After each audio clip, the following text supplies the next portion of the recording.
There's a lot of negativity about Kokomi right now, and it's understandable. She's the first 5-star banner healer we've gotten since the game's launch, and everyone knows by now that she is unable to crit functionally. And that's the big reason why a lot of people are hesitant about her. They hear that she can't crit and they automatically assume that she's going to be garbage and that she won't be able to do any amount of damage. Now, it's understandable thinking that a character that can't crit is going to be bad, but that's actually what I think is going to be a strength of Kokomi's. We all have any number of characters now that all need the exact same stats for the most part. Even characters like Albedo, Zhongli, Noelle, and Hu Tao, who don't scale primarily off of attack, they still at least want the crit stats. So there is still some competition for gear among other characters, even if not as much. Now, these characters that scale alternatively off of things like HP and defense, they're a lot easier to gear than other characters. Not just because you seem to get those artifacts more, but also because they have no competition. They add a lot of value to domains like Crimson Witch if you're going there to farm for a character like Diluc or Zhongling. Any HP pieces you get are going to be great for Hu Tao, and any other character does not care about them. Now, Kokomi's biggest strength is that she goes even further than these other characters in that she doesn't need crit rate or crit damage, but she also scales off of HP with a secondary scalar of healing effectiveness. And she does want a little bit of attack as well, but it's not her primary goal. Now, maybe even if you don't care about alternative scaling characters, like maybe that isn't something you like as a design choice, it is still important because we only have so much resin we can spend. And if you're having trouble farming for the characters that you already have, then adding another character on top of that already wants those same stats and artifacts that your current characters want but aren't getting, that's going to be a problem, and it's going to really bottleneck your progress of upgrading that character. The unfortunate part of this is, though, almost nobody could have predicted the fact that we'd get a character that can't crit and scales off HP, so most people probably weren't keeping artifacts that were meant for Kokomi, but that doesn't mean you can't get them now. There's still a lot of people out there probably trying to perfect their Jingchu, and when you go in the peak of Vindanir, you know, just look for pieces with HP on it. Personally, I like to imagine that her inability to crit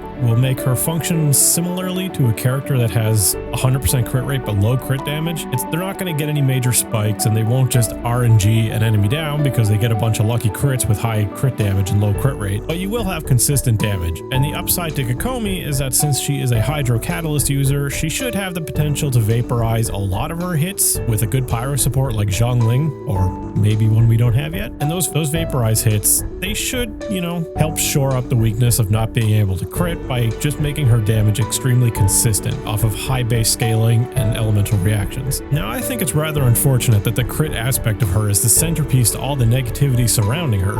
I hope it doesn't send the wrong message to MiHoYo, and that they better just keep pumping out the same Holy Trinity scaling characters that we're so accustomed to, because that's what everyone wants and it's what they understand. Quite honestly, I'm a little sick of the fact that we have a grand total of 6 offensive stats in this game, with 2 of them being situational and 1 of them just being outright bad. That's flat attack. A character like Kokomi, she's a breath of fresh air to build and farm artifacts for. Is she going to be a comparable DPS? Probably not. A good support? That depends on the consistency of her Hydro application and burst damage. Is she going to be a good healer? That's the one thing that we probably know she'll excel at, but it's also one aspect of a character that people don't really put a whole lot of value on because no one really cares about healers right now. But the new Spiral Abyss could be an indication in a shift in game design that they want us to value healers a little bit more, as we are also rumored to be getting an enemy that pierces shields, so characters like Zhongli won't just be able to face roll all the content anymore. And another thing that I think people aren't really putting much value in is the fact that we don't really have a lot of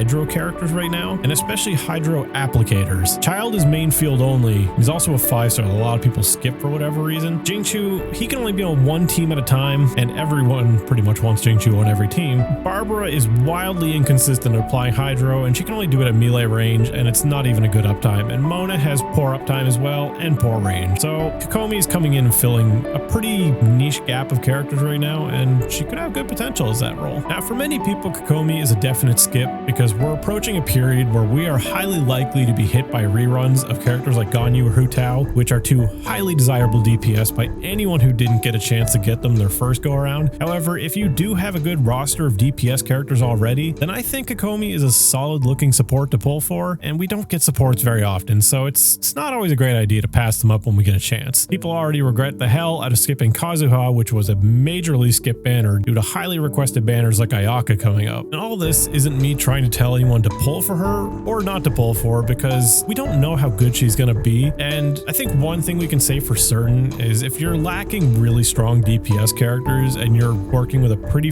free-to-play or bare-bones roster, she's not going to be that character that makes you all of a sudden be able to 36-star the Spiral Abyss. But if you do have good DPS, then she's definitely going to be at least a fun pickup and a good healer moving forward. And she's also an important character because she's just so unique. Personally, I hope she's a great support. It would be great if she managed to be a good DPS, but realistically, it's not going to happen because you just can't have a character that has really strong healing and really strong damage, because then she's just kind of like a one-man army. So if you decide you do want to roll for her, I wish you luck. I'm definitely going to roll for her. I've been excited for her for a long time because I love alternate scaling characters. Noelle was one of my favorites early on. Even if she didn't scale into the late game very well and I don't use her much anymore, I do still like to pull her out every once in a while just for some fun.